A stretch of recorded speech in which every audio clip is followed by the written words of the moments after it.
Okay, welcome everybody. I think we're just about there or thereabouts. So welcome to this Open Research Working Group event on publishing beyond academia. Before we get going properly, a few bits of housekeeping. First of all, if there is a fire alarm, the assembly point is just outside on Lincoln's Inn Fields, outside, just beyond, round the corner from the Globe. Could I also ask you to make sure that your mobile phones are on silent, and to remind you that the event is being recorded and we hope to share the recording afterwards. The format of today is going to be a roundtable discussion. We have just under an hour. We will have some introductions from our speakers and then questions from any of you in the audience who would like to ask. So the series itself, the Open Research Working Group, is a group of researchers, academics and professional services colleagues from across LSE, aiming to provide strategic direction for open research support across LSE and to foster a culture of open, transparent, inclusive and collaborative research. So this is the first event of this term. All of the events are filmed and uploaded to the Open Research Working Group website, and you can see previous events there. And the overall aim is to inform researchers and bring everyone together so that we can discuss and explore all matters related to open research. So in terms of today's session, one of the aims of open research is to reach a broader readership and affect the lives of more people from all of the insights from our research. And obviously we know that a lot of academic papers that are hidden behind paywalls, or they're just invisible for all sorts of other reasons, they might never reach people who would benefit from understanding those insights. And obviously publishing overviews or just different sorts of pieces for different sorts of audiences, such as in magazines or blogs or in the news, are one of many ways of reaching those other audiences. And so that's what we're going to focus on today. And so I'm going to start by introducing our speakers very briefly, and then they will all talk for a few minutes just about themselves and their experience. So on the panel today we have Dr. Johnson, who is the head of science communication at the British Psychological Society and also managing editor at the Psychologist. Chris Waiting, who is chief executive at The Conversation, and Michael Taster, who is managing editor at LSE Impact Blog. And also, although I'm here chairing the session, I'm Liz Stokoe, I'm in the Department of Psychological and Behavioural Sciences here at LSE. I'm also here today as a fourth panel member, since I don't think I'm the only person, but I am a person at LSE who has published with all of these different outlets and done a fair amount of science communication myself. So I'm here with at least two hats on today. So maybe we could just start with Chris. Tell us a little bit about yourself, your experience, and yeah. Sure, so delighted to be here today. The type of group that this is, hopefully you have all heard of The Conversation, although I do often find myself in spaces where people haven't. If you haven't, The Conversation is a news website, digital publisher, but we are unusual in a number of ways. Most notably, for this group, everything we publish is written by an academic, by a researcher, based on their work. It's written not for the academy, it is written and edited by the researchers, edited by journalists, with a view to making that research accessible to the general public. So if we were to stop someone on the street, go outside to Aldwych, that anyone without any knowledge of that particular discipline would be able to find it interesting, engaging, learn a bit about that subject. We launched originally in 2011 in Australia with this recognition of there being two issues that affected society, that affected democracy. One was a decline in journalism that,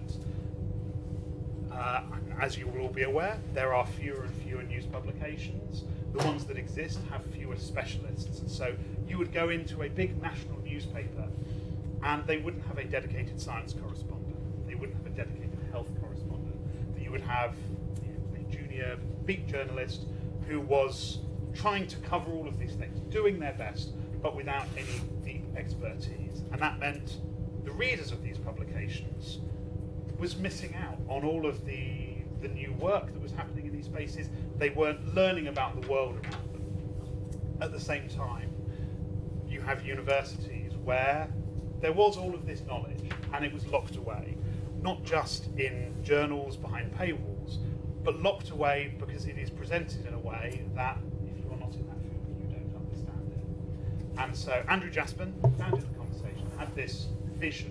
What if you paired a researcher and a journalist? What if, rather than sitting across a table, having the journalist act as a stenographer, they may then go away and perhaps misrepresent the work, what if they sat on the same side of the table and they shared the typewriter?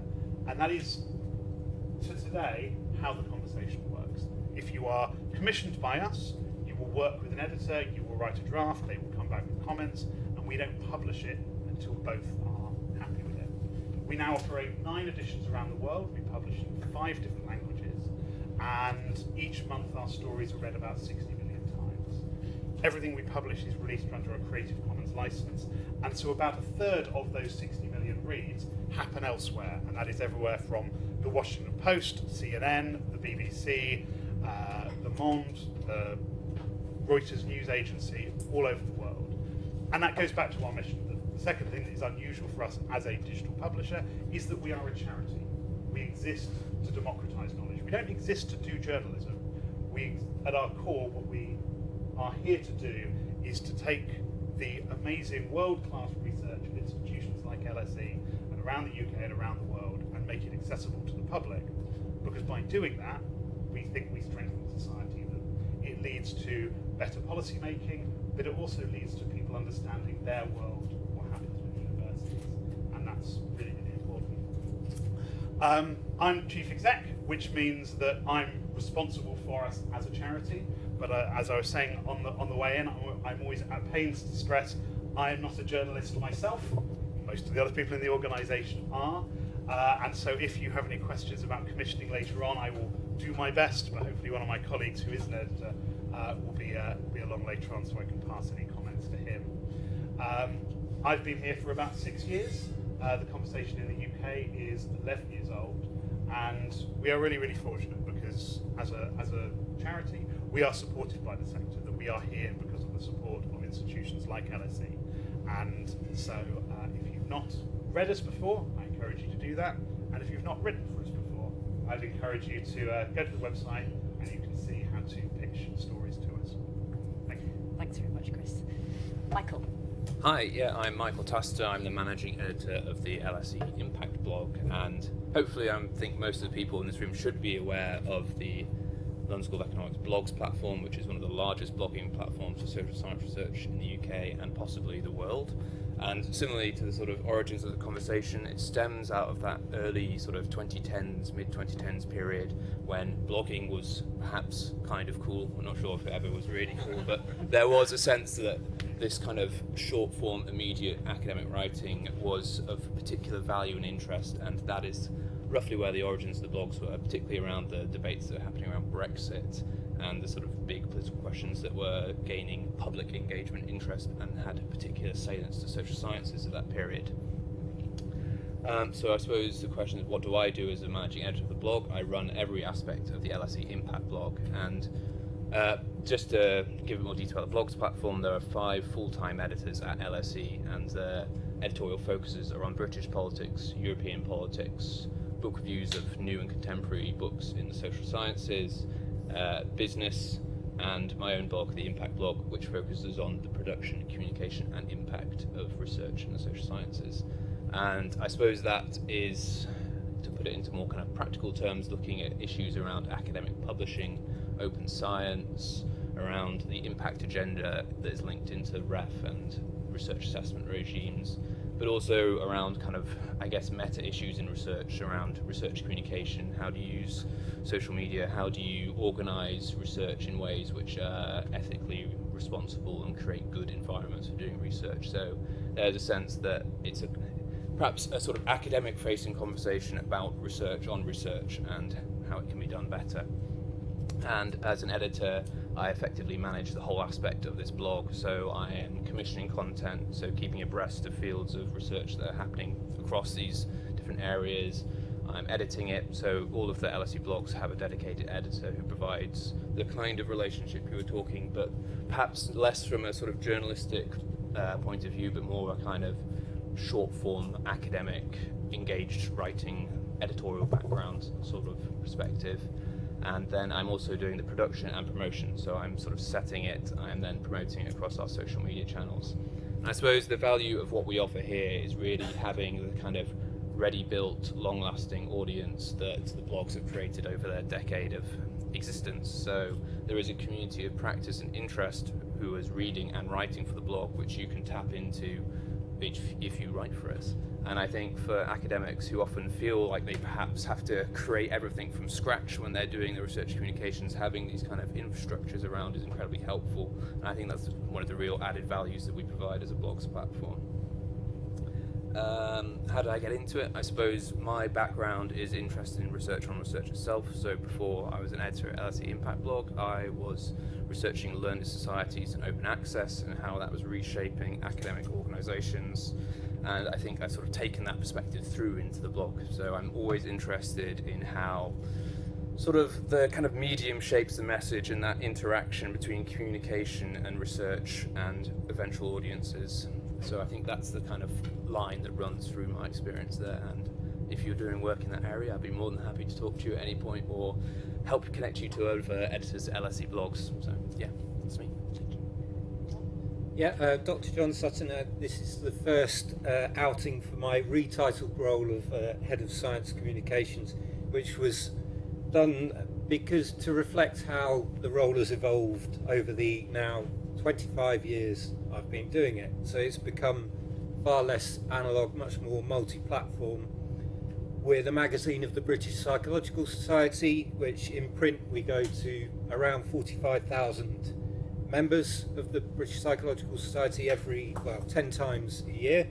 But particularly in the last 5 years, we've become so much more than the print presence in that on the website we're publishing, averaging a couple of pieces a day really now. And it feels to all intents and purposes like I'm now running a website and putting a print edition together from that, whereas it used to be very much the other way around. So I think I'm probably unusual in this room and in publishing in general at the moment, I think, in terms of still running both things, and that brings a lot of challenges which we might come on to. But in terms of what we're trying to do, it's very similar in we're providing a community for psychologists to share their stories in their own voices. A few every now and then we'll have a piece by a science writer, and I also oversee our research digest, which is trained journalists writing about newly published research. I founded that back in 2003, like I said, when blogs were kind of before pre-blogs actually. But that community that we've built around what we do, and Psychologist is very important to me. I always say we're not Psychology Today or Psychology Monthly. The emphasis is very much on psychologists as people with other interests and values and motivations. So we're really trying to get psychologists to put themselves back in their work, their research. In terms of how I got into it, I was an academic, not that long out of my PhD, working in Glasgow, and had a sort of, it had gone quite well in the PhD. I was going for the odd job interview, and I can tell you about a moment that everything changed really for me. Was one job interview where the interviewer said to me, "What kind of psychologist are you?" And I said, "Well, my PhD, my current work is kind of school bullying. It's got elements of developmental, a bit of social, a bit of forensic maybe." And he just went, "No, what kind of psychologist are you? What journals are on your shelf? What conference do you go to? Not even what conferences do you go to, just what conference do you go to?" And I thought, this isn't for me. I don't like the way this is panning out, because I like psychology, a broad scope of psychology. Shortly after that, I got a British Association media placement at New Scientist and did 6 weeks there, and I came to realise that the kind of psychologist I was the one who used to buy different football magazines and compare them, and produced a satirical version of the McDonald's Crew newsletter when I was working there as a 16-year-old. I was the kind of psychologist that loved magazines and stories, so I kind of set off on what has become a 25-year quest really to help psychologists share their stories. And my mantra along the way in that has always been personal, practical, persuasive. That's what I'm trying to get psychologists to do. But particularly in the last couple of years, I guess I've started to question more and more. I've started to question that, of whether that is actually what psychologists want to do. Maybe it's just me that thinks that that's a good thing to do, particularly around persuasion. So I've been having more and more interesting conversations about the presence of the person in science communication, what practical truly means, and how far you should go as scientists in persuasion. So that's where I'm coming from. Thank you. So I'm sure you've got lots of questions. As you start to formulate them, I just wanted to just tell you a very short story about my engagement with John back in over 10 years ago now, just because it's kind of interesting to see where these opportunities to write for a broader audience might take you. And having done lots and lots of impact kinds of work myself, what I realise is that nobody that I've ever worked with outside of the academy has ever read any of my research. What they have done is found something else. And this all started, and I'm very happy that John's here now, because John commissioned a piece back in 2013 about, I think it was about careers in psychology or something like that. And I'm also one of the kinds of psychologists who wouldn't go to the right conference, for sure. So, that's probably also why I'm here at LSE. We're not a very traditional psychology department in some ways. But basically, this piece happened to be read by the person who produces the Life Scientific. And I was then invited to go on the Life Scientific, which was completely ridiculous, really. But it wouldn't have happened if I hadn't have written that piece in the Psychologist. And then it turns out that the people who listened to the Life Scientific also commissioned TED Talks. So then I got to go and do a TED Talk. And then it turns out that the people in that kind of space then invited me to go and speak at the Royal Institution, and so it went on. But everyone that I've met and worked with since and collaborated with outside of academia, for good or for bad, hasn't read any of my scientific papers. They've all read versions of it somewhere else. So I just think it's really important to be open about your research, but also open to the idea that others can benefit from the insights of your research if you're prepared to make them accessible, visible, readable to them. So we have lots of time now for questions. Who would like to kick us off with a question for anyone of us on the panel?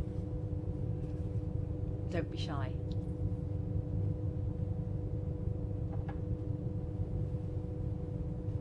Okay, I'm going to ask a first one then. Maybe this is relevant. I don't know quite who's in the room. Which is, maybe for all of you, what barriers are there for you in terms of engaging academics? Like, what kinds of prejudice do researchers sometimes have about publishing with any of you, if you have thoughts about that, and maybe how you overcome them? Chris, do you want to go? Sure. So the conversation publishes what I would regard as sort of a broad range of stories. So again, if you go to the website, there's everything from news, politics, through to science, social sciences, history, really anything almost you might see in any other news publication. And there are certain academic disciplines where it's really easy to persuade academics to write for us. Politics, we get so many politics pitches. Whereas often you find in somewhere like science, especially perhaps the harder sciences, there's a real reluctance. Sometimes because they don't feel they have the skills, and sometimes because they've had a bad experience, that they've seen their work misrepresented, and that can be career limiting. That if people regard their peers as saying, oh, well, you were sensationalizing your work there because it was that the journalist was sitting across the table from you than next to him. So a key thing that we try and do is make sure that the academics who write for us feel really supportive. Part of that is this partnership, that it is very much working hand in hand with an editor. Part of it is giving them the reassurance that our CMS, our content management system, won't let us publish a story until both our editor and the author are happy with it. So we have this sort of twin tick. And so there is never this concern of, oh, well, they rushed me through it and actually it didn't quite capture the nuance of Doesn't mean we don't push back on authors, that sometimes they will fudge their work, they'll sort of bury the lead, to use journalistic language. And so it can be, I won't say spiky, but both parties can push back on each other. But we always want to make sure that it feels like a supportive environment. And so that's why I was so delighted when Liz asked me to come along to speak here, because I find that our most powerful advocates, the people who will persuade people like you to write for the conversation and people across the university, are often the people who've written for us, had a good experience, both in the commissioning and writing, and then perhaps most importantly, that good stuff happened as a result, that we've had exactly the same experience, that the conversation can deliver readership way beyond what you might see when you're published in a journal. A story is read 10, 20, 50,000 times. When we have a real hit, it's read 1 million times. And that's great, but in some ways that's a warm fuzzy feeling, but it doesn't necessarily translate into anything. So increasingly we try and capture the post-publication activity. When someone was invited to speak on the radio, they were invited to participate in a conference, contribute a chapter to a book.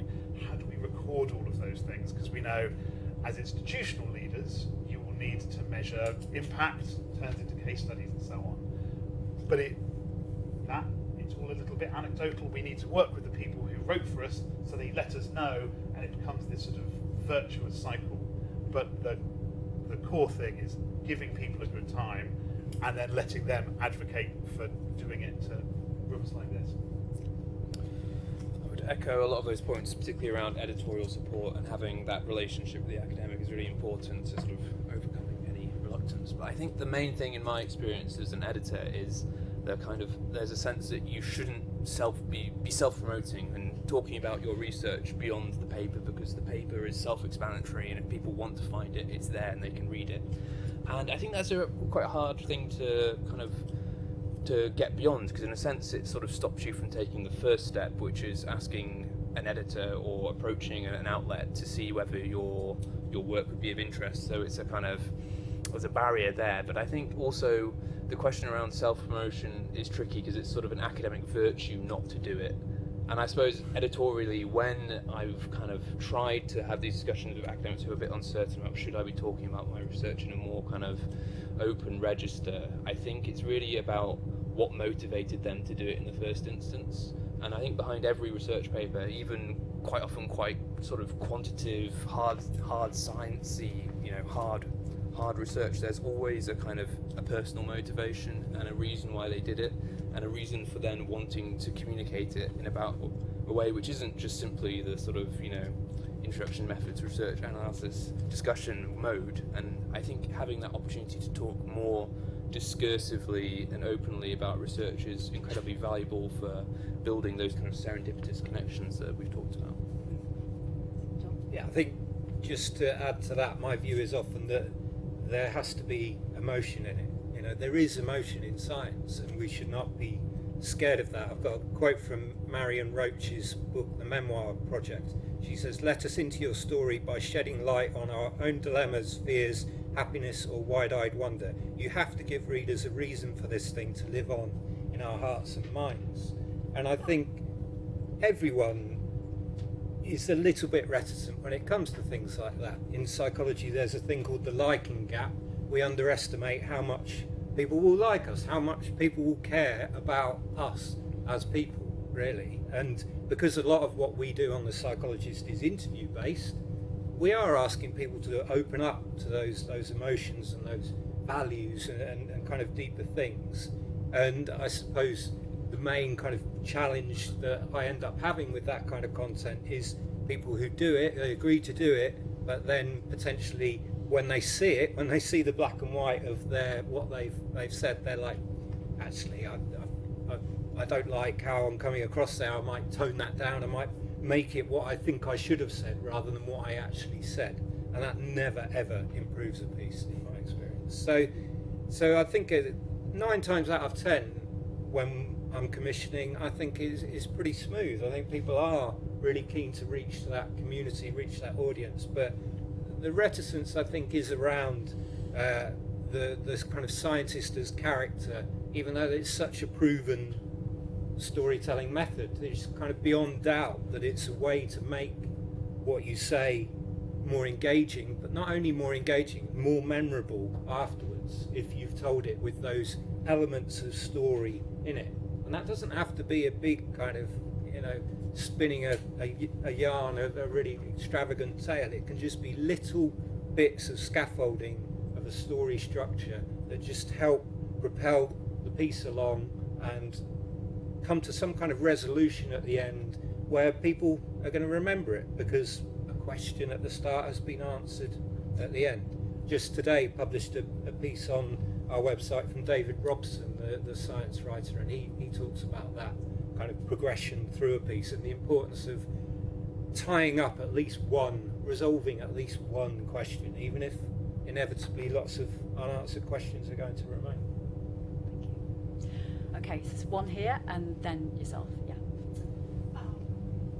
What are, according to your understanding, the 2-3 key differences between an academic paper and a paper that is publishable for, say, conversation, or LSE Impact Blog, or the Psychologist you use, or such as engaging, accessible, but in practice, I wonder if you could be more specific about what makes a piece publishable for these outlets. And related to this, another question I had is whether an existing academic paper can be considered or can be used as a springboard to potentially develop a piece, or does it have to be something new and different?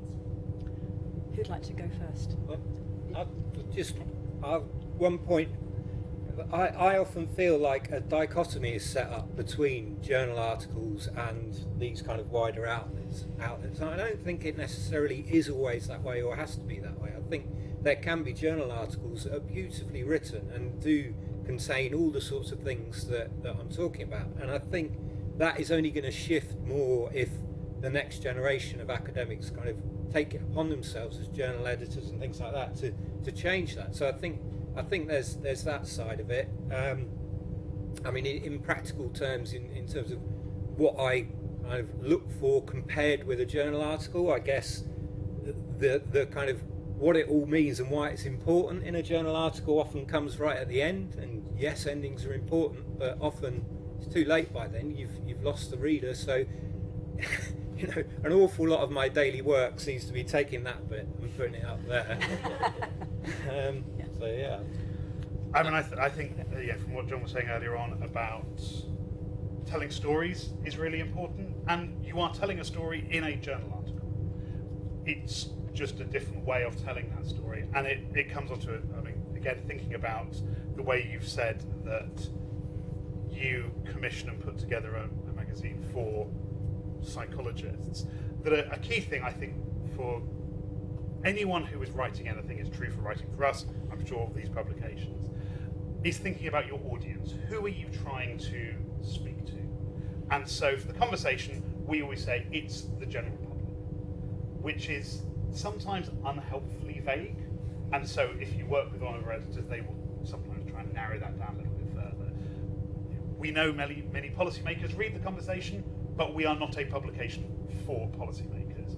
But having a clear sense in your own mind when you're writing of this is who I'm writing for, because it will inform how long it is, the kind of words you use, and how much understanding you expect them to arrive with. So, I mean, a typical conversation story is about 800 to 1,000 words. We do ask that it is original work. We won't accept, we would say, please don't write anything before we've commissioned it. And I don't think the same set of words is going to work for a journal for us, just because the format is going to be really different. But it can all be, you can have one bit of knowledge that then, because you are talking about different audiences, they can coexist. So sometimes we will publish a story on the same day that a journal goes to print. And so you might have, we publish a version, the journal paper comes out, the university might put out a press release, and sometimes we will work with other publications, so rather than just directly republishing, they will do their own write-through of a story so it fits with their house style. Sun, with the BBC, with the Times, that they will cut it so it fits with their house style. And all 4 of those versions may be published within an hour of each other, and all of them have the same byline. They were written in some ways by the same person, but they'll have had help from different people tailoring them for those different audiences. And so it is about who you're trying to reach, what outcome you're trying to do. Because when the university puts out a press release, they are trying to get certain audiences to report how brilliant the university is and to land some of their strategic priorities. They aren't necessarily trying to reach people within your particular academic discipline. When we publish a story, we are trying to reach a large, wide audience, but not necessarily people who may be familiar with your work. When you're obviously publishing in a journal, that's different again. But the core thing I think that unites all of it is a really clear sense of who your audience should be. Liz, how do you adapt you speak to lots of different audiences. I'd be really interested to hear how important you think it is who that reader is. Yeah, I mean, I'll just let Michael answer, and then I'll come back to that because I wanted to say something about this as well from my experience. But yeah, go ahead. Yeah, something struck me about what you were saying before around how journals themselves have changed in the terms of the kind of papers they put out, and there definitely has been a kind of specialisation in journals to the point where they've become quite sort of formulaic kinds of writing, and journal writing is very much disciplinary writing. You're talking to your close, immediate academic peers, and I wouldn't say there has to be a sharp dichotomy between writing for wider audiences and good journal writing, but there is that sense that there is a very specific journal audience. But I think what you get in these kinds of writing that we're talking about here is, and I think perhaps more from the blog's perspective, is that sense of kind of boundary crossing and sort of the kind of boundaries between different disciplines, and thinking about where your work has that kind of crossover interest to people who wouldn't read your academic journal as well. So there is that kind of useful sense about thinking about audiences, tone, register. And I suppose to your practical point around can you base it off an article? Yes. But also, I think to the same extent, if you're kind of condensing an article down into a more accessible form of writing, readers very quickly can sort of sniff that out, and it's a sense of, if I was going to read this, why not just read the article? So I think you have to think exactly what your writing is doing here and be strategic around your choices there, rather than sort of refashioning and repurposing a single thing into different forms, because I think that reads quite obviously. Yeah, just to your question about writing for different audiences, I think I definitely got to a point where I felt like I was probably failing all the way around, so that my writing had become, not technical enough for the people in my field, the academic judging this like she's it's all too pop now, but also at the same time still remaining too technical actually for maybe the non-academic audiences that I was trying to reach. So I definitely remember sort of worrying about what had happened to my writing over the years, and is it actually sufficiently targeted for different audiences. And just in terms of sort of repurposing pieces as well. One of the pieces that I did with the conversation a few years ago, I think it was called something like How to Lie at Christmas.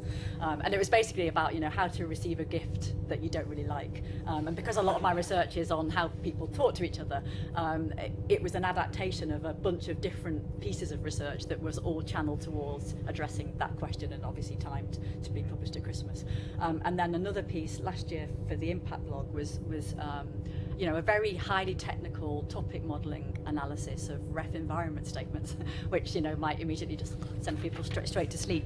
But of course the thing that we wanted to try to put out there for the wider audience in the Impact Blog is the bit that came right at the end, which is, okay, you've done all this analysis, how would you write a good ref environment statement? And that was the bit that we kind of tried to rewrite in a more accessible way for the Impact Blog audience. So I think it can be difficult, and you just need to keep reminding yourself that you at least have one version of a public in mind. And then try not to get too trapped down your own concerns about, am I now being judged by my academic community for not being technical enough? There's a question here. Yeah, thank you so much for the discussion so far. I find it very helpful. So I'll just talk about my personal case. Maybe you have any advice. So essentially, my research is very business market driven. I'm not interested in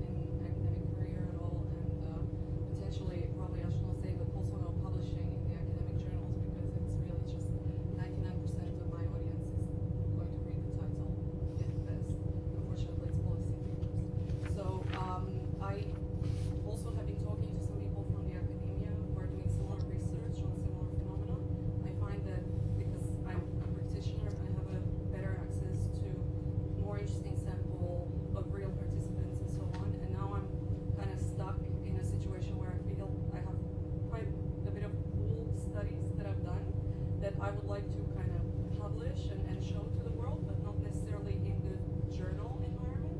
So I don't know if you would kind of suggest, basically my question is kind of a follow-up. Is it mandatory to have an academic, paper out in order to be picked out by your outlets?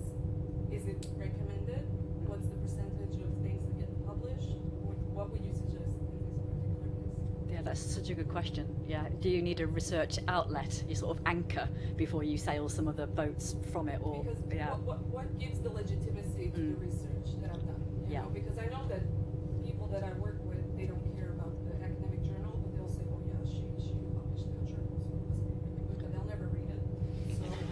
So we go, John, Well, and then Michael and Chris. I mean, for us, absolutely not. You don't have to have a paper out, a journal article, because we feature lots of practitioner psychologists who aren't necessarily publishing in traditional routes. So, for us, it's more about the work and what it suggests for what has changed or what needs to change, and that personal side of it as well. So no, I don't know if that's the same for you, but I think it's a conversation to have with the outlet and editor you're interested in publishing with. Personally, on the Impact blog, I think there are overlapping spheres of practice and research which want to be engaging with each other. So I wouldn't say there has to be a paper to write off the back of your piece, as long as the evidence feels like it's, being researched, is coming from something legitimate, provides some real insight that will be of interest to the readers. I think that is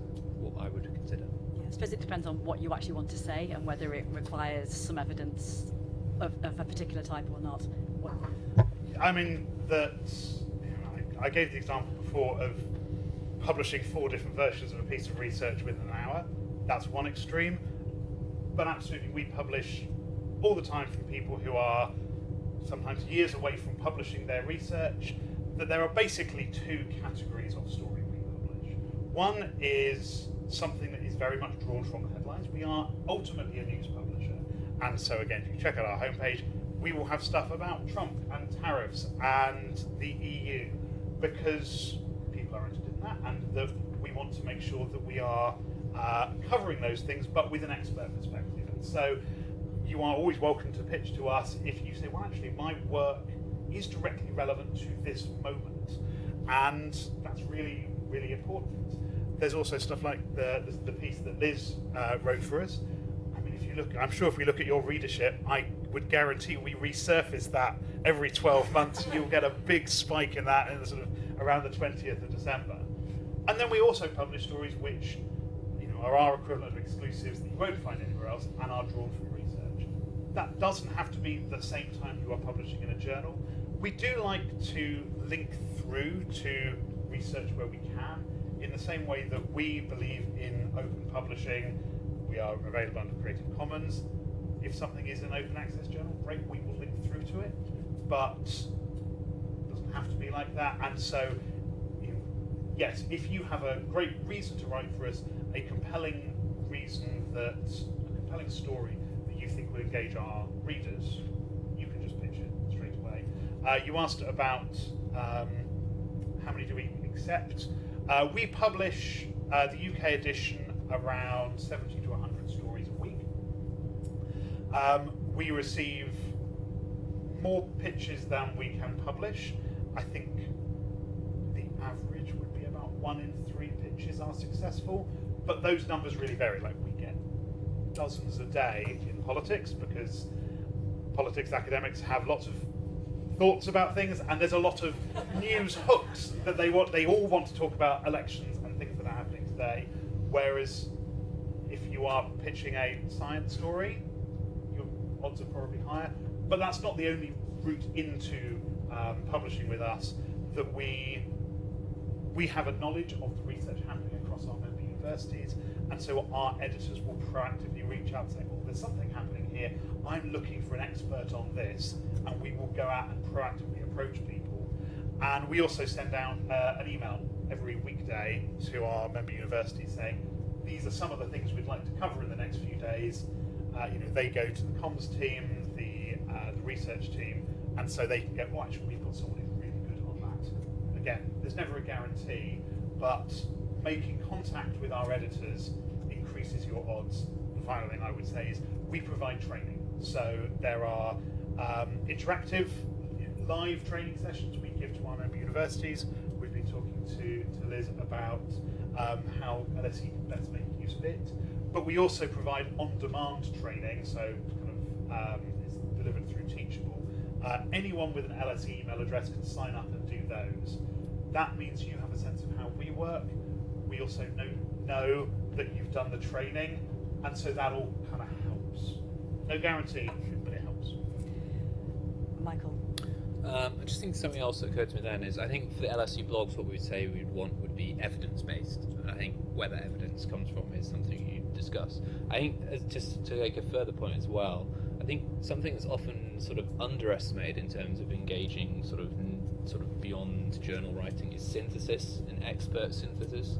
Being able to sort of take a timely issue and provide the sort of expert understanding and linking out to where wider debates are happening around key issues is incredibly engaging and useful, and something that sort of policymakers and people who use evidence find incredibly valuable. Yeah. Okay, there's a question over here. Thank you. Thanks to everyone for the conversation. Really very, very useful, and I'm grateful for that. And also, hi, John.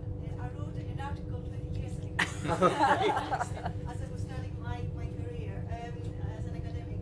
And my question is, I wonder if you can, each one of you, maybe articulate the impact that you think the work that is being published makes in your outlets. Well, maybe Impact Blog should start here. I think it's the million-dollar question, really, isn't it? Is what happens. And I think in people's minds, you like to think, I did the research, I wrote the paper, I wrote the blog, and then from the blog, someone said, I learnt this information and X happens. But I think, really, I see it in a lot smaller in terms of a sort of a network effect. It has different effects at different stages. Maybe you were doing your first paper on a piece of research project, you wrote the blog post about it, and then people realise, actually, this is a really interesting project. You haven't looked at X, Y, Z. It then shapes how that research project is developed over time. And I think that is a significant academic impact, I suppose, but an impact. And it's those kind of serendipitous relationships that if you knew they could be created, you would have gone and done them anyway. But Yeah. by creating an outlet where other people can engage and look at your research who you weren't anticipating, it provides those opportunities. And I guess in terms of sort of what we might consider impact, ref impact, social impact, it's those engagements in terms of, media we can engage with it, policymakers can engage with it, people who are evidence and research users have an opportunity to engage with what you're doing in ways that you perhaps did not anticipate. And I think that's kind of perhaps an unsatisfying answer for how impact happens, but it is often more than just that sort of linear approach that could be. Just before I come to John and Chris, from my own experience, I think the impacts are, as you say, sort of non-linear and often very unexpected. So a lot of I can make sort of direct links between the sort of broadly science communication pieces that I write and publish to developing collaborations with other academics, but also largely people outside of academia, because they tell me, oh, I read X and now I'm getting in touch. And so some of those things are very easy to evidence in a way, because they're just, people tell you, I read. And in terms of the sort of non-linearity and timeline, again, it's quite, I'm surprised regularly how people will write and say, oh, I read something 10 years ago. And so it's not that they might find it now, it's later it becomes relevant to them. And then I suppose the other thing is that once these pieces are out there, they're there to be discovered by people who now have a need to find an expert in a particular area. And I think in terms of having easy to access but nevertheless sort of linked to research creates trust in the person that you're reaching out to. So for example, if you're an academic with lots of research but you don't do anything other than publish your academic pieces that may or may not ever be discoverable by potential collaborators, then there's nothing for someone who's searching for somebody in that area to hook onto. So I think these things sort of sit almost as assets of trust, so that they can find you, you are a real person and you've written this stuff and there it is. And I think I've really noticed that in myself. I don't know if Chris and John want to add. I think I agree with all that it is serendipitous and non-linear. That at the start of when the conversation first launched, I don't think we thought about impact. We thought about it through the lens of journalism. We were thinking about just pure reach, and in those early days, the numbers were so big by comparison, they were sort of intoxicating.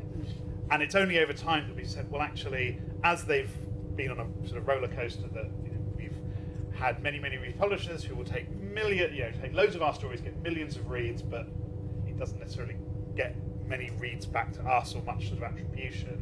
And then with COVID, we had an enormous readership spike. It then dropped off a cliff afterwards.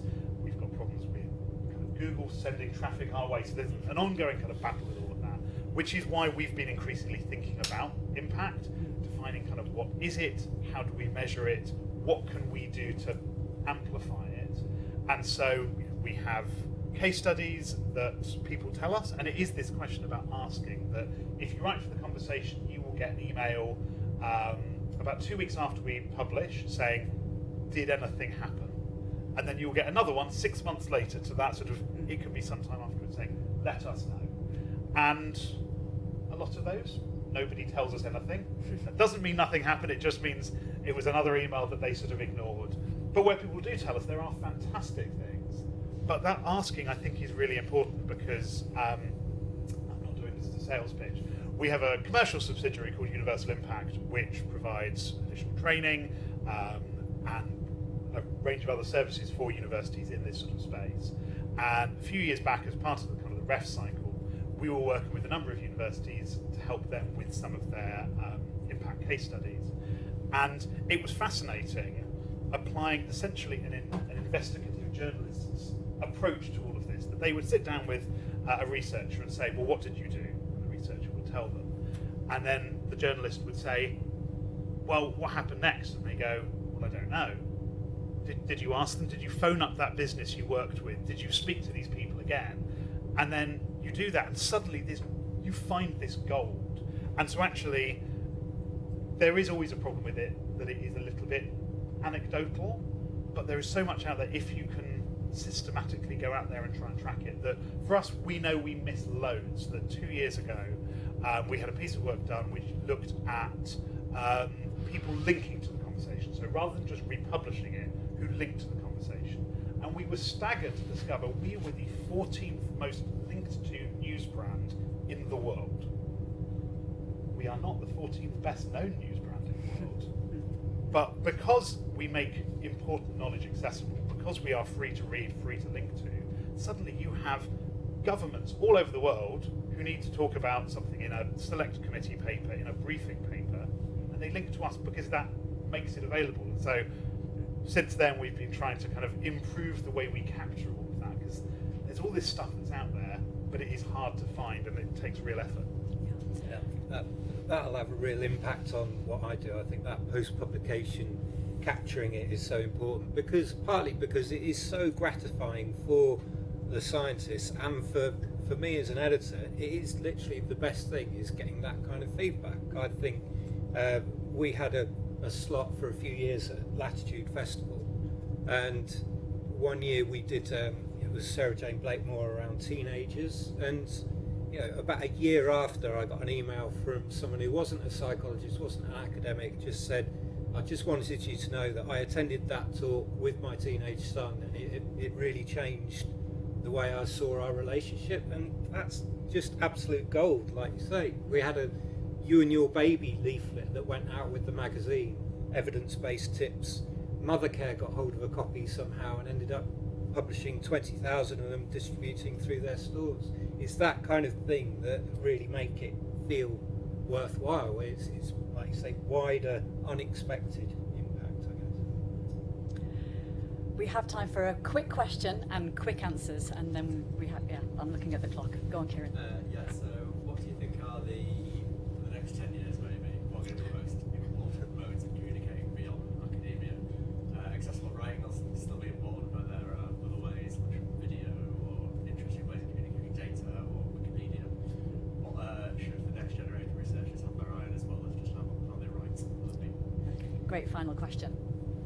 I mean, multimedia content is obviously huge, but again, linking back to that, how much scientists actually want to do it. Just on the way down, I was suggesting to an academic about doing some video bits for us, and they said, I don't think many people will want to do that, despite the fact that, funnily enough, it's our preferred method of data capture in our research. You know? So I think kind of encouraging scientists to do the multimedia and to keep their work open. You know, Substack, things like that are great, but it concerns me slightly that they're in the kind of need to monetize things as advertising income drops. Things are maybe going back behind paywalls, and my view on that has always been nobody reads it.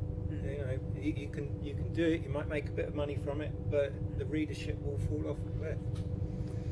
Perhaps a bit utopian, but I think thinking about scholar-led forms of sort of wider communication. So with sort of X becoming less of the public sphere that it has been for the last 10 years, and other platforms not really having quite the same monopoly, I think things like multi-author blogs, like the LSE blogs, have quite a strong value in building those kind of communities of shared interests, which are going to, you know, have a better kind of audience for your work than they would be if you were just, you know, doing your Substack on your own. I think building those will be the interesting task for the next 5 years.